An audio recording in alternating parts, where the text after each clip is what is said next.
हमारे चैनल से जुड़ने के लिए YouTube पर खुशबू रज़ा को सब्सक्राइब करें, जिसकी वजह से खुद आप पहचाने गए हैं। माशाल्लाह। बस थोड़ी देर के लिए आप हजरात की तवज्जो का तालिब जरा मचल के कह दें या रसूल अल्लाह। है जी, ऐसे नहीं कहिए तुम्हें 10 दिन लंगर भी खाना है हुसैन के नाम पे, तो फिर आवाज ऐसे थकी हुई क्यों निकाल रहे हो जैसे किसी ने जूते मार के भेजा है। चल महफिल में अगर मसरूर होके बैठे तो फिर आवाज भी बंदे की वैसे निकलनी चाहिए। जरा सारे मचल के बोलो या रसूल अल्लाह और जोर से। अल्लाह सलामत रखे, नस्लें जिए तुम्हारी। तवज्जो करो। कहते हुजूर मेरी इतनी इज्जत, आपके कदमों से लग के मेरी शान इतनी ऊंची हो गई कि मेरे लिए जन्नत से पानी आए। आका फरमाते हैं अबू बकर ये तो कुछ भी नहीं है, और तुम्हारी इज्जत तो मेरे रब की बारगाह में इतनी है, उसका फैसला है अबू बकर। रब का ये फैसला, अगर कोई बंदा अपने आमाल में 70,000 नबियों की नेकियों के बराबर नेकी लेकर के आए। कितनी नेकी? 70,000 नबियों की नेकियों के बराबर अपने आमाल में तनखा बंदा नेकी लेकर के आए। आका फरमाते मगर उसके दिल में अबू बकर तेरा प्यार ना हो तो रब फरमाता मैं उसकी नेकी मुंह पे मार दूंगा, उठा के उसे दोज़ख में डाल दूंगा।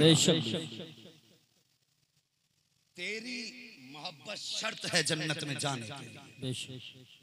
ये है नबी के अबू बकर। इनके खिलाफ भौंकने से पहले अंजाम सोच लिया कर किधर जाएगा। मौला मौला करता है, मौला की बात मानता नहीं। हजरत अबू बकर सिद्दीक कहते अली मुबारक हो। कहते हुजूर किस बात पर मुबारकबाद? कहने लगे मैंने मुस्तफा को फरमाते सुना है कि जन्नत के टिकट अली बांटेंगे। जन्नत के टिकट बोल दो, जन्नत के टिकट अली। इसी उम्मीद पे कह दो, आज कह दे कल इंशाल्लाह आसानी से टिकट मिल जाए। जन्नत के टिकट अली, और जोर से जन्नत के टिकट अली बांटेंगे। मुस्कुराए हजरत अली, वो कहने लगे फिर तो अबू बकर तुम्हें भी मुबारक हो। आप कहने लगे मुझे किस बात की मुबारकबाद? कहा जहां नबी ने ये कहा ना जन्नत के टिकट अली बांटेंगे, वहां ये भी फरमाया कि जन्नत के टिकट पे मोहर अबू बकर सिद्दीक की होगी। सुभान अल्लाह, सुभान अल्लाह। ये है अबू बकर, वो मौलाई है तो फिर मौला की मान। गुजारिश है अगर ऐसा बदबख्त मिले तो मुनाजरों का वक्त नहीं है। और मैं अपनी जमात के उलमा से भी गुजारिश करूंगा, मेहरबानी करो ओ भाई कुछ पढ़ भी लिया करो। बंदा कभी कभी इतना परेशान कर देता है कि हवाला दो हवाला दो। हजरत वो ये उलमा इकराम बैठे हैं, काबिल लोग हैं, इनकी बात नहीं करता। कुछ लोग आधी पढ़ाई पढ़ के, वो बकरीद पे मैंने कह दिया था कि वो दुम्बा वो आया था जो हजरत आदम अलैहिस्सलाम के बेटे ने कुर्बानी के लिए पेश किया था, तो कई लोग पीछे ही पड़ गए, बोले अपनी तरफ से हाँक दी इसने। थक गया फतावे फैजुल रसूल का वो सफा ज़बानी याद हो गया बताते बताते। तो भाई मेहरबानी करें तो थोड़ा सा जरा इस पे भी कंट्रोल करें। जितनी देर मौलवी को परेशान करते हो हवाले के लिए, उतनी देर खुद भी पढ़ लिया करो। बस अल्लाह ताला मैं कहता हूँ मुझे हक बोलने, हक सुनने और हक पर अमल की तौफीक अता फरमाए। आमीन। उलमा इकराम के दुआओं की जरूरत है। थोड़ी देर और बस तवज्जो है आप लोगों की। मैं एक बात बताऊं, सारे लोग हुसैनी हैं। कोई ऐसा बंदा बैठा है यहाँ जो हुसैनी नहीं है? सारे लोग हुसैनी हैं। जितने हुसैनी हाथ उठा के बता दे। सुभान अल्लाह। अल्लाह सलामत रखे। मिंबर वाले लोग मुस्तस्ना रहेंगे मेरी गुफ्तगू से। ये मैं क्योंकि आपसे क्या बात करनी, मैंने तो खुद आप लोगों से सीखा है। बात हाजिन से मुझे करनी। तवज्जो करें जरा मेहरबानी। सब हुसैनी हैं। और एक बात आपसे सिर्फ, हजरते सैयदा फातिमा ज़हरा रज़ियल्लाहु ताला अन्हा, आपकी शहजादी हजरत सैयदा ज़ैनब रज़ियल्लाहु ताला वापस तशरीफ ले आई करबला से वापसी के बाद। मैं बात करने लगा हूं, जरा बेटे आवाज बंद कर, बहुत तवज्जो से मेरी बात सुनना। घर तशरीफ ले आई, लेकिन करबला से वापसी के बाद बीमार हो गई, तबीयत बहुत ज्यादा खराब हुई। एक दिन शोहर कहने लगे चलो तबीब से तुम्हारी दवा ले आए। हजरत ज़ैनब ने क्या जवाब दिया जानते हो? कहने लगी नहीं, मैं जाऊंगी तो तबीब मर्ज चेक करेगा। कहा हाँ। कहने लगी मैं फातिमा की बेटी, मैं तबीब को हाथ नहीं दिखाऊंगी। कहने लगे इजाजत दी है, शरीयत ने रुखसत दी है इतनी कि जरूरत के मुताबिक डॉक्टर को मरीज अपना हाथ जिस्म दिखा सकता है, ये इजाजत रुखसत है। ज़ैनब चलो। कहने लगे नहीं, मैं फातिमा की बेटी हूं, मर सकती हूं लेकिन बेपर्दगी को करीब नहीं आने दे सकती। पूरी जिंदगी गुजर गई उनके नाम पे खिचड़े खाते खाते, उनके नाम के लंगर लूटते लूटते। जरा दिल पे हाथ रख के बता के आए दिन की खबरें तेरे कलेजे को झिझोड़ती नहीं है? जो आज गैर मुस्लिमों के बिस्तरों को रौनक बख्श रही हैं, वो किसकी बेटी है? मुझे बताइए, क्या वो कलमा पढ़ने वालों की बेटी नहीं? उसका बाप अलग है, उसकी मां अलग है। कई जगह जिम्मेदार लोगों ने समझाने की कोशिश की मां बाप को कि भाई बेटी पे नजर रखो, तो बदबख्त बाप कहता क्या है कि तुम मेरी बेटी को उड़ा रहे हो, उस पे इल्जाम लगा रहे हो। ये कह के समझाने वालों के मुंह पे ताले लगा दिए। सोच, तेरी एक बेटी क्या, अगर तेरे जैसी लाखों बेटियां इस्लाम के दामन से निकल जाएं तो इस्लाम की अपनी जात पे कोई फर्क नहीं पड़ता।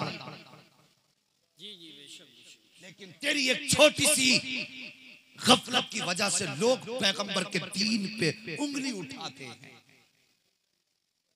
कि ये कलमा पढ़ने वाले की बेटी है।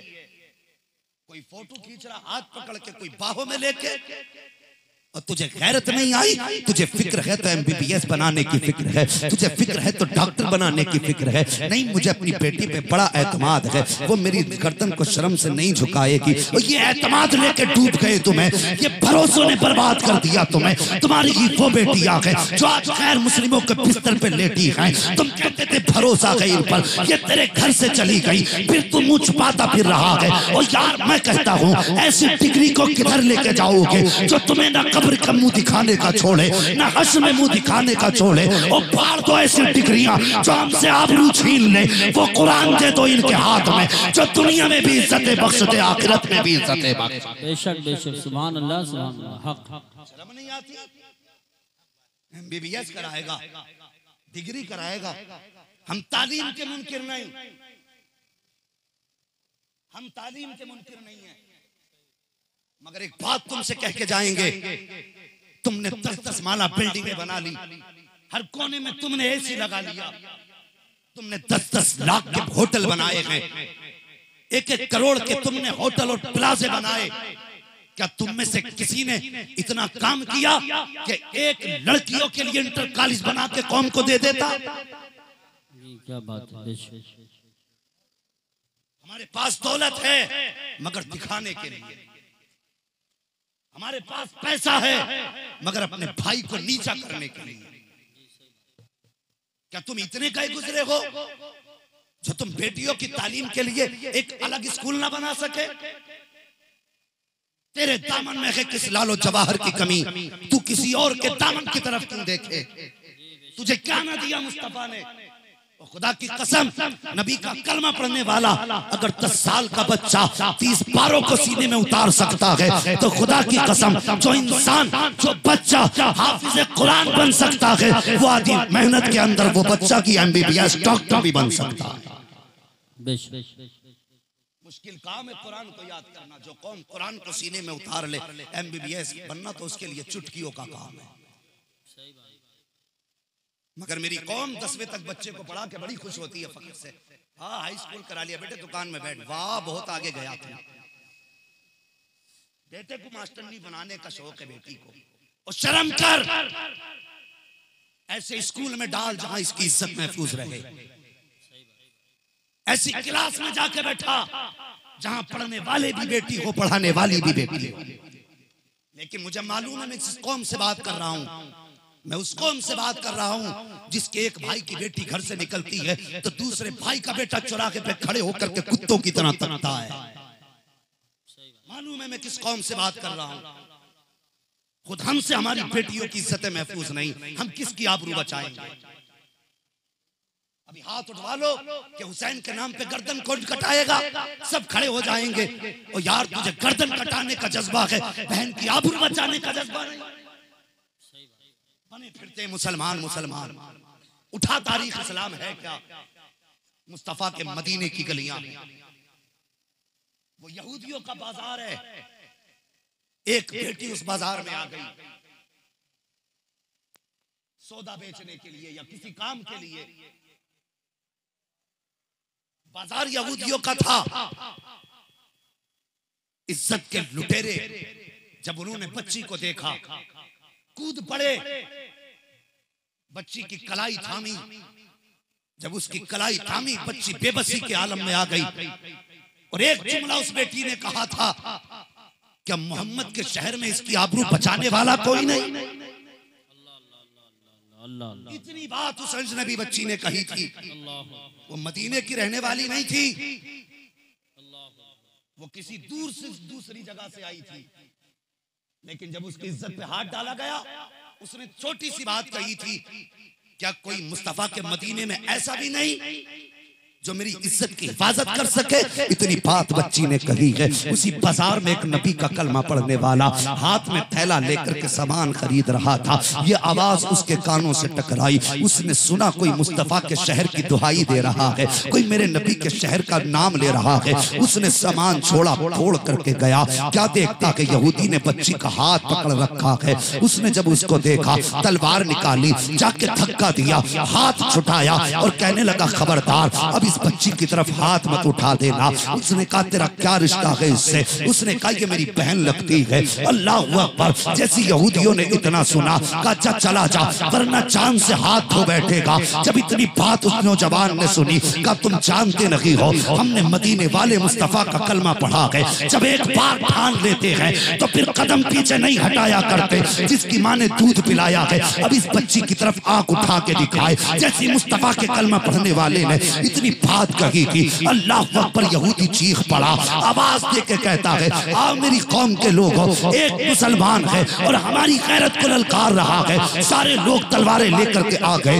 एक मर्दे मुजाहिद के सामने सैकड़ों तलवारें खड़ी थी, लेकिन ये मर्दे मुजाहिद गर्दन झुकाने को तैयार न था। अल्लाह अकबर, सैकड़ों तलवारें आई हैं। एक यहूदी आगे बढ़ा, बच्ची की आबरू लूटने के लिए मुस्तफा के शेर ने तलवार चलाई, सरतन से जुदा कर दिया। उसके बाद सारे यहूदी टूट पड़े। नबी का कलमा पढ़ने वाला सैकड़ों के बीच में तलवार चला रहा है। तलवार चलाते चलाते सुबह से दोपहर का वक्त आ गया है। तलवार चलती रही, दुश्मन कटते रहे, पीछे हटते रहे, लेकिन एक आदमी कितनी तलवार चला देता, कब तक मुकाबला करता? आखिर वो वक्त भी आया कि बाजू थक से गए हैं, तलवार थमने लगी है। जब बच्ची ने ये देखा कि मेरे भाई के बाजू थक गए हैं, तलवार रुकने लगी है, अगर ये तलवार रुक गई तो मेरी आबरू लुट जाएगी, ये तलवार रुक गई तो फिर मैं मुंह दिखाने की नहीं रह जाऊंगी। बच्ची ने जब कोई रास्ता न देखा, उसने जमीन पे सर रख दिया और रो के कहा था, या अल्लाह, तुझको तेरे महबूब का वास्ता है,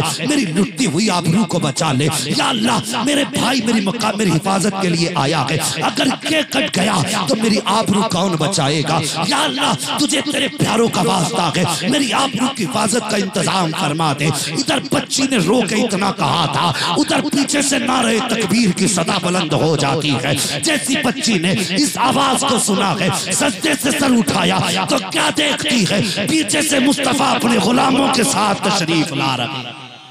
नारे तकबीर, नारे रिसालत, नारे गौसियत, मसलके आला हजरत मुफ्ती हम्माद रजा साहिब क़िबला, उलमाए अहले सुन्नत। सुभान अल्लाह।